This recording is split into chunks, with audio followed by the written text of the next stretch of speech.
today, so I'll just get it on the stream.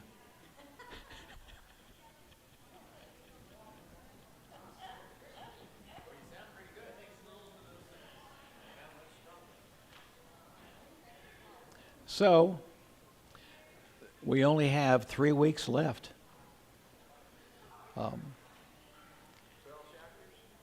We have 4 chapters in 3 weeks. But chapter 16 is really not worried about. I'll lump it in the last 3 minutes of chapter 15. Excuse me.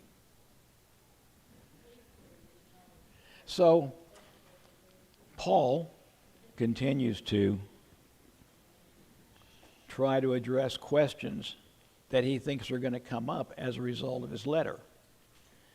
And I mentioned a couple weeks ago that chapter 12 through 16 were a whole different style of writing, because now he's at the point in the letter where he's now going to address problems related to Christianity, not so much related to being Jew or Gentile.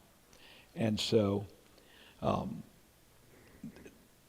they still have some moral questions, or that really relate to salvation by grace apart from the law. And so Paul really finds it important to stress that moral living has not been compromised. It was true that the law, the Mosaic and the moral law, because remember, the Jews were under the Mosaic law, the Gentiles were under the moral law. They didn't provide any hope of justification because they provided no forgiveness for transgressions. So there was just no way out. But it was also true that the moral standards for Christians were certainly no lower than they were before, and probably higher in some instances. So Paul's already dealt with a lot of different aspects of holy living in the previous chapters. So now he's going to talk about this concept of submission. This is a problem that all of us face, some to a greater extent than others. And so, in particular in this chapter is submission to the civil governments.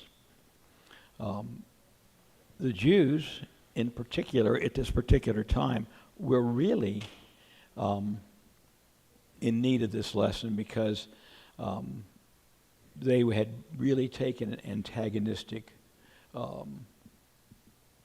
approach to the Roman leadership, the Roman lords. McGarvey and Pendleton, a couple of commentators, when they were in the beginning, their lesson about this chapter, they said, the Jew believed that as a citizen of the theocracy, it was at least derogatory to his character, if not an act of treason toward God, to acknowledge allegiance to any earthly government. And that harkens back in Deuteronomy chapter 17, verse 15. So there's a basis. The belief had already been adopted, if you will, and resulted in a lot of unrest in Palestine, in that area. And then 10 years later, there was a rebellion, and then ultimately it ended up with the destruction of Jerusalem. So really, we think, the Romans just arbitrarily destroyed Jerusalem. Well, they really didn't just arbitrarily destroy Jerusalem. Sure, they had a motive, but the Jews and their behavior forced the Romans to take steps that perhaps they wouldn't otherwise have taken. But we already knew the temple was going to be destroyed, so that was just a thing. And if you remember, the Jews were actually banished from Rome for a few years because they did not curry favor with the ruling Caesar. So the world generally looked upon Christians as just a mere Jewish sect.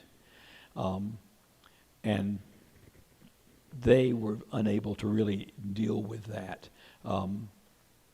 Nero had absolutely no problem taking that position of the Jews and turning it against them, really. The Christians entertained notions similar to the laws. They belonged to a new theocracy and held that loyalty to Christ absolved them from all allegiance to earthly government. Rome, as the center of world power at that time, inspired and hindered a lot of false dreams of well-intentioned but deceived disciples. But on general principles, according to McGarvey, the atrocities so soon to be perpetrated by Nero were apt to put revolutionary and even anarchical ideas in the heads of the most staid and sober. Nero's persecutions began about a year after the epistle to the Romans was written. Kaufman has very similar things to say. But basically, they said, there's no information that's really new because these people brought the trouble that they experienced upon themselves. That's what they really say. So let's look at the verses in here. So I'm not going to read all these verses on the screen. I'm going to assume that all of you can do that, and if something that needs to be pointed out, I will. But in light of the political stresses that surrounded the Christians in Rome, Paul really, this is not a plea, this is a command. He says, every Christian must be subject to the government. There's no gray area. There's no, Now we understand that there are times the government can put itself in a situation where obedience to them might be very difficult, but those situations are really more rare than you think. But there's two reasons why Paul felt like this submission to government was essential, And earthly authority all authority originates with God. And he is within his right and realm to dispose and delegate authority as he sees it. So, this ought to be pretty familiar ground because we discussed God's right to choose in chapters 9 through 11.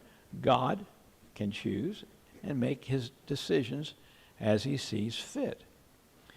The second thing is that civil authorities in general exist only because God has allowed them to come to power to rule over their fellow citizens, if you will. This does not mean that every particular ruler and government official is directly placed in his position of authority by God, although the Bible is clear, and we know this, that sometimes God raises up rulers and nations to serve his special purposes. Pharaoh in Egypt, Cyrus, the Persians, God allowed those entities and those nations to prosper and basically overpower the Jews. The King James Version on verse 2, it says, whosoever therefore resisteth the power, resisteth the ordinance of God. And the ordinance of God is the command in verse 1 is, Paul says, you've got to be in subjection to the government authorities. That's just the way it is. Anybody who challenged that idea, that concept that we as citizens of, we just say the United States, have the right to rebel against our government is false. We don't. And so anybody who desires to challenge this concept or idea or command puts themselves in jeopardy because they just do not have the right to go against a civil government. So if I break the law, then I can expect a civil penalty from breaking that law. Rhonda told me all about those a little while ago. And, certain judgment, can be exacted upon any offender. If you, break the law, expect to pay the consequences. Now, remember, so most of you probably didn't have this problem, but when I grew up in elementary school, and I was sent to the principal's office, and this was a place that I was very familiar with. And sometimes I'd get a few whacks with the principal's paddle, and it was a thing back then. I mean, most of you probably would, you're so much younger that you'd never remember any of that, but all principals had this paddle hanging on the wall. Some of them had holes drilled in them, to streamline them so they could get a more force in the whack. But so I would be punished by the civil authorities placed over me. Guess what happened when I got home? I got it again. So those of you who think double jeopardy is not a thing, you're very wrong. Well, in the same line, if we break civil law, we have also been spiritually disobedient, and we can expect to be challenged for that, and let's see. I would say that the punishment for the spiritual disobedience could be far more serious than the punishment from the civil authorities. So, why would God be so defensive of the exercise of civil power over citizens? Well, the simple reason is that the concept of government, worldly government, local, whatever you did, that is governs our day-to-day actions. Most people understand this. They're smart enough to realize that as we go through life, as we function on this earth within the framework of the authorities that are placed over us, we have things we were supposed to do. So basically, God allows these governments to be raised up to exercise some form of control over the percent of the population that are not bright enough to understand that there are rules. And so that's the primary reason. No government of record has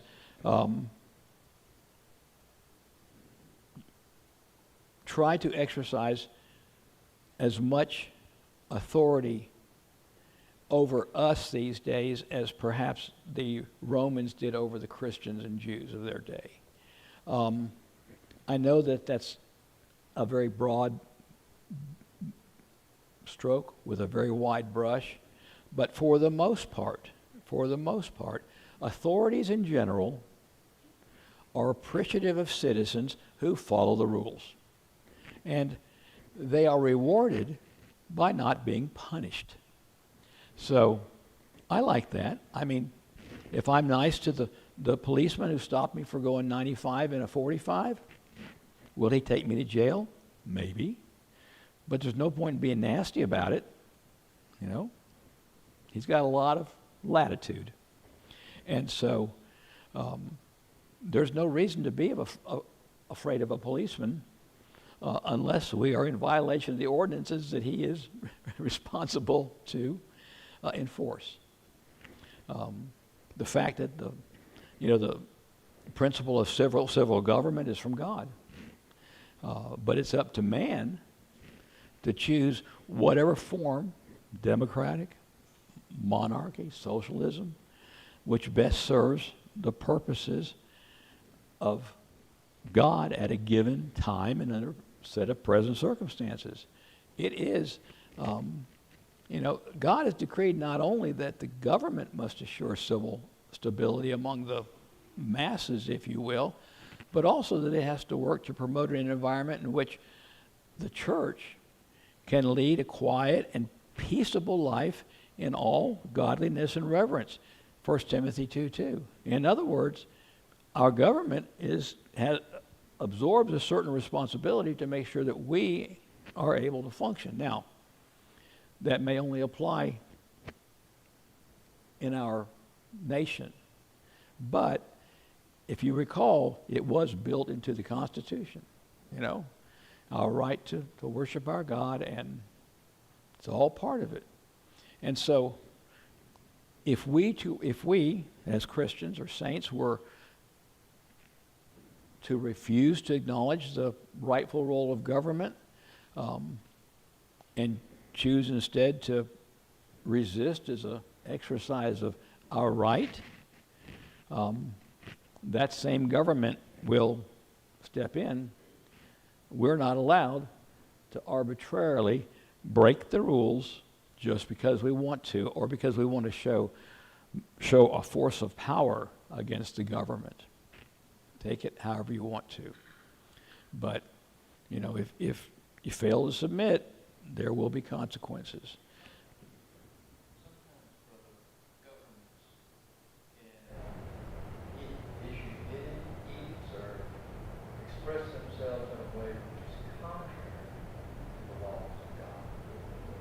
Now, that's right, Randy. There are situations when governments are not a cause of fear for good behavior, but for evil. When it fails to do that, then it ceases to be a legitimate source of harm.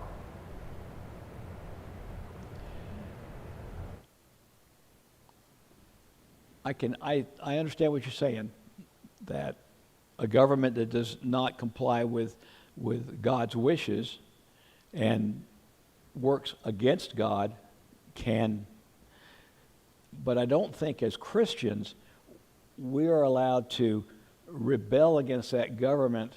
I think the ultimate response is a change in government. Think of some of the most awful situations in our history that you can think of. I mean, World War II, Hitler, and that was not a good time. But notice that God raised up opposition and allowed them to correct the situation. I think it's the same thing to do. Now, I mean, if we look at what's happening down in like Argentina and places like that, where the government has definitely overstepped its bounds, you can see the response of other responsible nations to try to force change. Sometimes the people that are within the system are not capable themselves of making change, but there are other people who can. And I think God allows those people to make the changes that need to be done. I think sometimes God executes his judgment by raising leaders that are particularly harmful.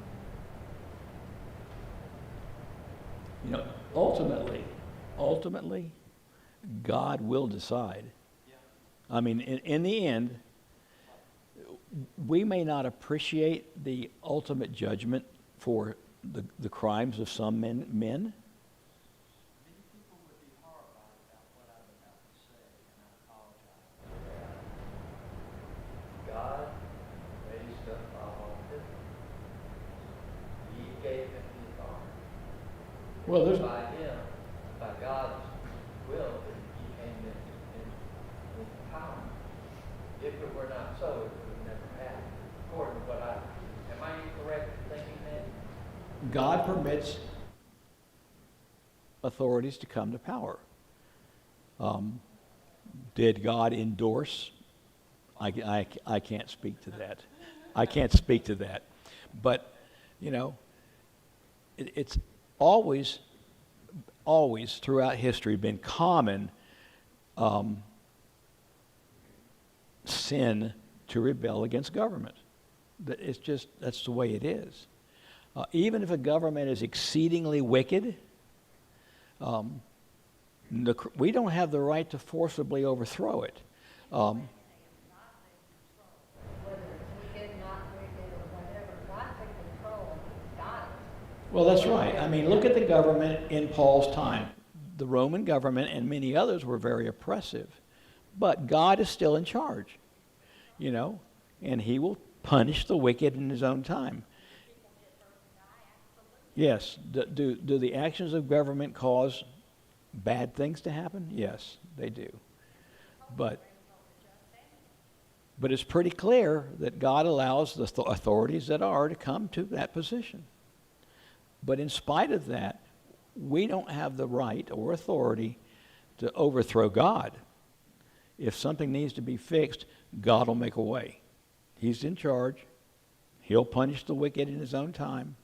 You know, Daniel 2:20 and Revelation 1:5 make it pretty clear. They bring judgment on themselves.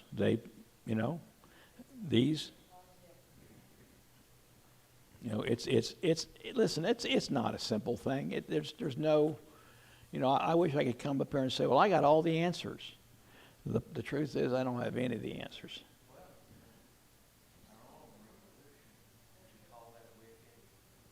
I mean, it's an uprising, and yeah.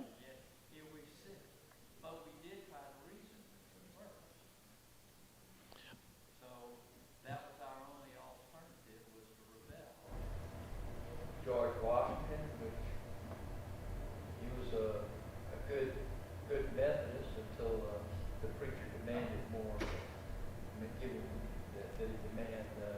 He give more to the Methodist church.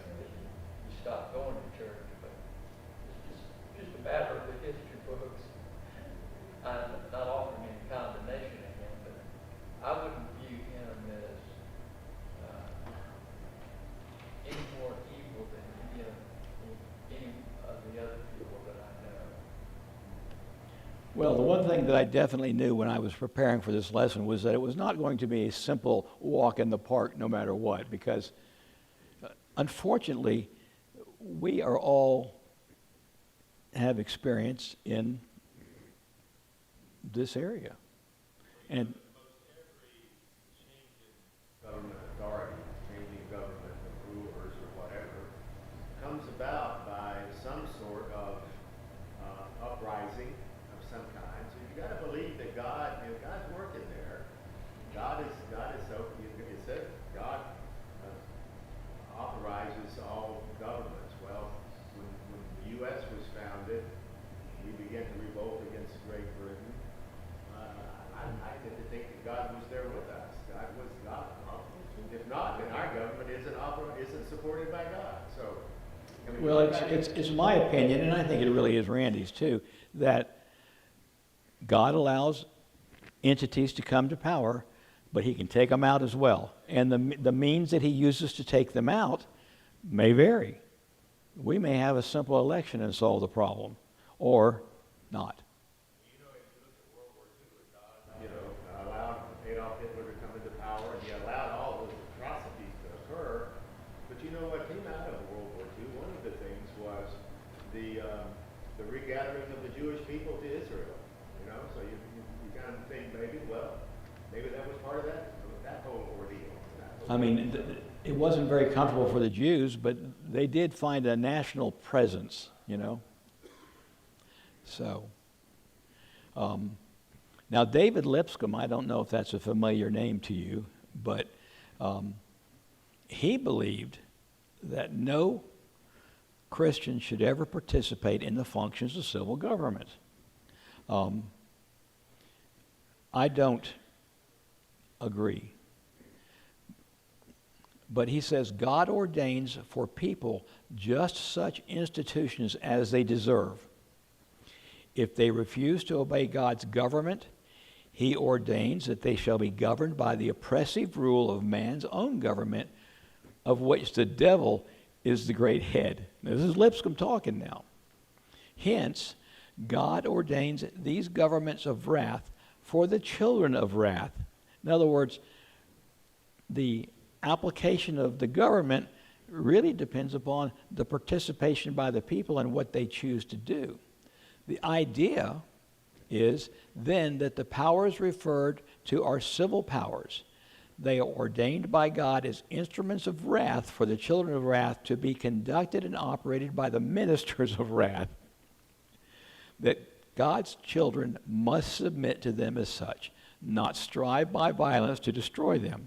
When, in the providence of God, they are no longer needed, he will destroy them. In other words, once they've served their purpose, God will remove them. Cause them to destroy and eat up each other, which that has happened before. No Christian then can become a partaker or partisan of them. This is what he's saying now, okay? Lest he partake of their woes. Quiet, passive submission that involves no violation of the laws of the spiritual kingdom is the measure and limit of their connection with them. So what Lipscomb said, he said that civil authority was a necessary evil of sin. Yes, Mike, you talk up for me. I may be wrong, but it seems like what I get out of this is talking about more of a personal attitude. It's their attitude. I'm not going to do anything these guys say because they're not like us. As opposed to, you've got to have some good order in any. We are. Just dismiss automatically. I'm not listening to them. I don't care about the laws. I don't care about this. I don't care about that. I don't like them, and I'm not going to follow the rules.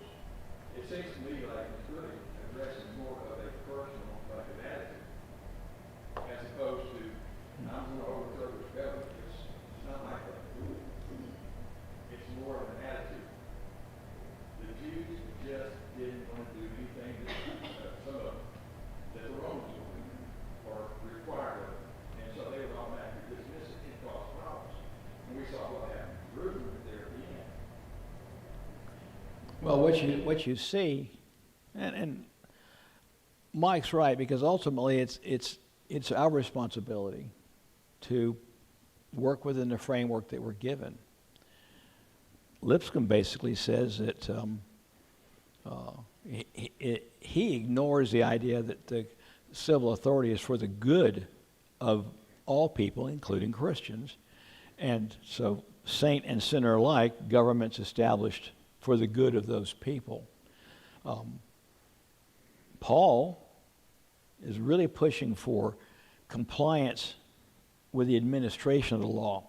Paul's saying, okay, even though these guys are not behaving as they should, does not give us the exclusive right to ignore what they say or to make a big challenge. Now, every Christian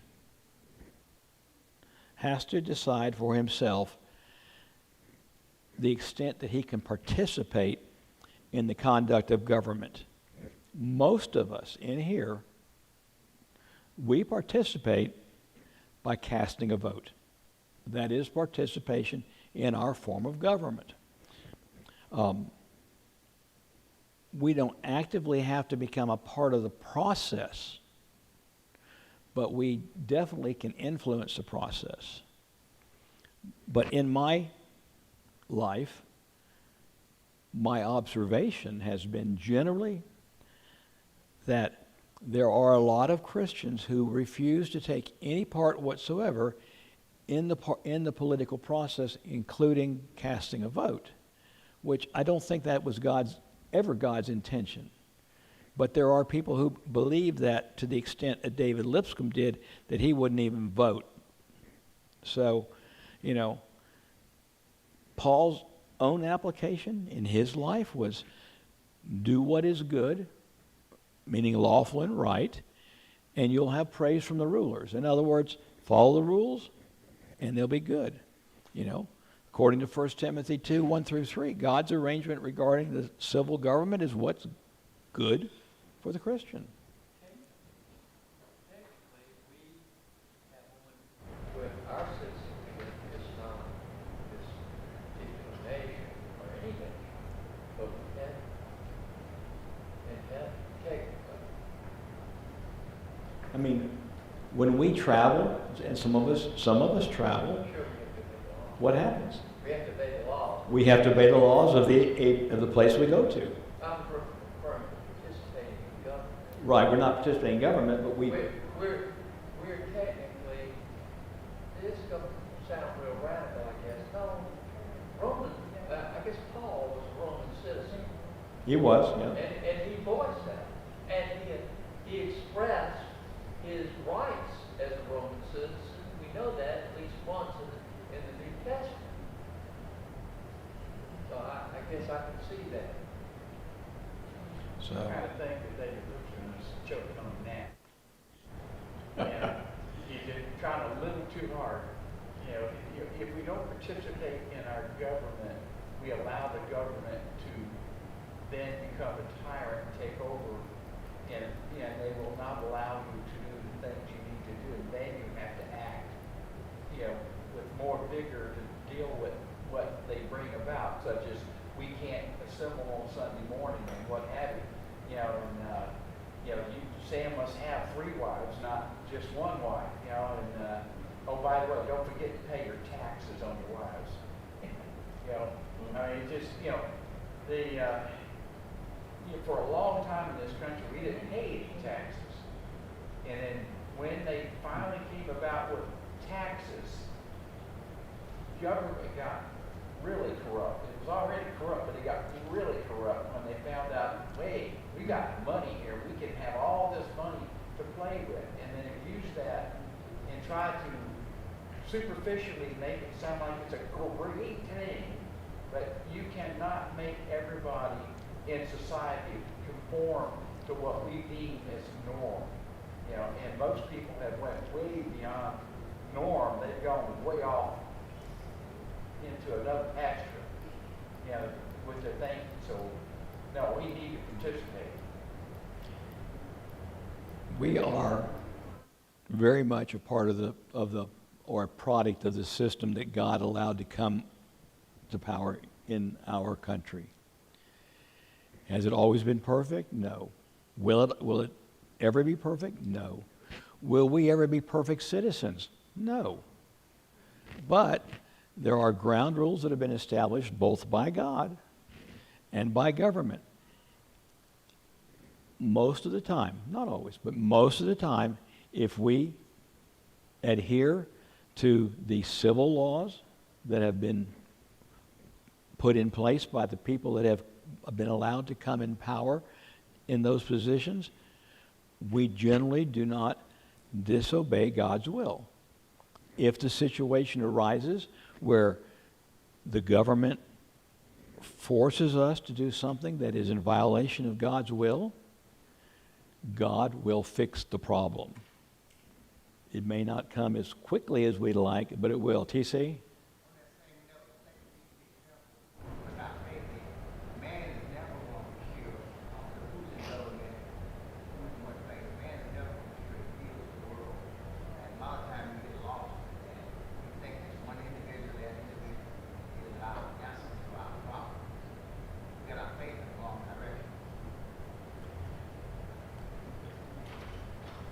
It is never easy to fully comply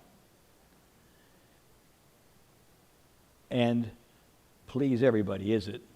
I mean, you're never gonna please everybody. Somebody's gonna be left out in the cold, left in the dark. I don't know how you fix that, but I do know that God will make a way. You know, we should worry less about tomorrow with regard to whether we're going to trip and stumble, and worry more about complying with God's will. And if compliance with God's will includes obeying the civil authorities, even though they may not be perfect, and seldom are they, we still have to do it. You know, if a Christian doesn't submit to the civil authority, the authority will be offended.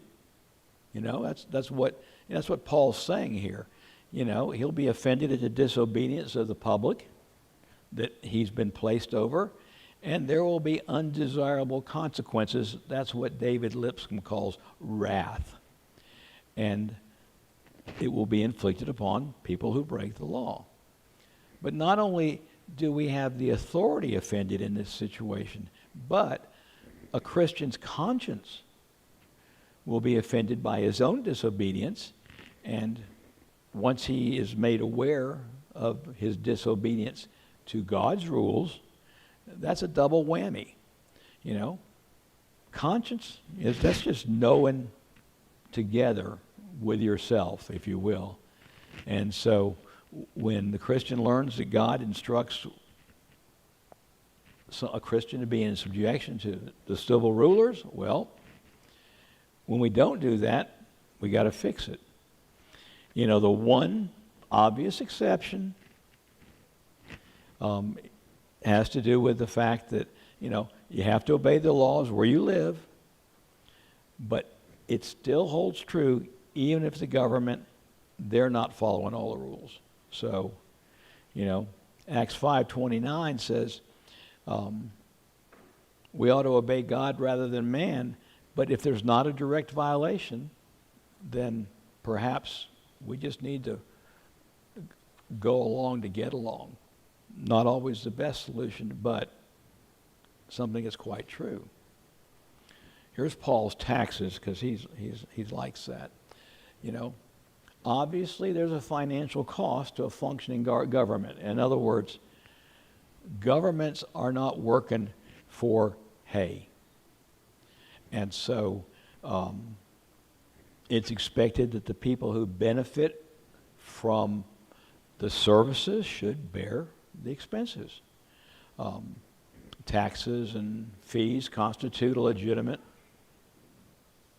means to fund government. Now, that has nothing to do with the government's excesses. It has nothing to do with, you know, debt or anything like that. Ultimately, God doesn't want any of his followers to be in debt. Ultimately, he thinks that as citizens of a governmental system, we ought to pay what we owe, you know? And we should be an active participant in the process of taxation. Pay our taxes. Talk about when taxes are not fair, you know? Understand that there will be issues. Unfortunately, in our lives, we have learned or found over time that not everybody plays by the rules. That not everybody does what they're supposed to do. That's just what happens. But taxes are just what they are. And so, you know, Kaufman said that Paul spent many years in prison being hailed before many judges, but there's no record that he was ever required to be bound and gagged to preserve order in the courtroom. It's an interesting thing he's going on. He says, no Christian, much less an apostle, ever organized an underground for runaway slaves, edited a radical newspaper, bombed the baths of the emperor, scrawled obscene slogans on the walls of the palace, even though it was Nero's palace, nor disturbed the public peace. Was it that they did not care for injustices under such evil rulers as Nero? No. None ever cared as much as they, but inspired men of God, they knew the extremist methods that wouldn't have done any good. So, they say Kaufman says on the other hand, it would have done much harm in the multiplication of human misery and sorrow. What Kaufman is trying to say, I think, is that governments that oppress their people realize the fruit of their oppression. In other words, they don't prosper like they could because they have failed to take advantage of the fruits that are available from God should they rule in accordance with his will. That's kind of what I think he's trying to say. And of course, I've got 4 minutes left to finish 25 verses. Not really. So basically, Paul just says, there's a simple solution here. He says, just love each other. He says, if you love your fellow man, you have fulfilled the law. And he says that indebtedness should be avoided by Christians. Lipscomb asserts that the prohibition is absolute. He thinks that we should never be in debt, that every cost should be paid promptly upon the day it's due. He says that Christians should, above all, never put themselves in debt because they don't present the image of Christ. Now, from a realistic perspective, that is an ideal to strive for. Is it actually realistic in our world today? Perhaps not. Unfortunately, most of us have gone into debt to buy houses, sometimes to buy cars, sometimes to buy airplanes, stupid expenses like that. But I didn't go into debt to buy my airplane. But it is a thing. But our ongoing debt to love each other, that's so great it can never be paid anyway. I mean, we can't pay that because there's the ultimate price has been paid. So if we truly love each other and we do good to each other, we'll satisfy God's law. And so it doesn't matter what civil law applies to us. We have to live within the framework of the laws of our land. But from a Christian perspective, we need to love each other, respect each other, and support each other. When he gets down to the eighth, when he talks about all summed up in this one word, believe it or not, that is a quote from Leviticus 19:18. Since the one who loves would do no harm to his neighbor, but benefits his neighbor, love fulfills the law. Love establishes the kind of relationship the law demanded. That's really what Paul's saying here. You don't do anything wrong to your neighbors. You live within the framework of your government. You do the things you're supposed to do. It was urgent to Paul to address the fact that the Roman Christians needed to clean up their act. Whatever way that needed to be corrected, they should do that. Because Paul knew that persecution was imminent, and the suspicion about this new religion, Christianity, were spreading throughout the known world. And so it was crucial to the survival of the Christian church that they play in accordance with the rules they were given. I don't know if you take anything through history and look at it and see God's will is done. It may not be within my life or your life, but ultimately God's will be done. I appreciate the comments this morning, and I apologize for not finishing the chapter. I will do a summary and next week, and we'll press to the next chapter. I appreciate all your comments. Thank you.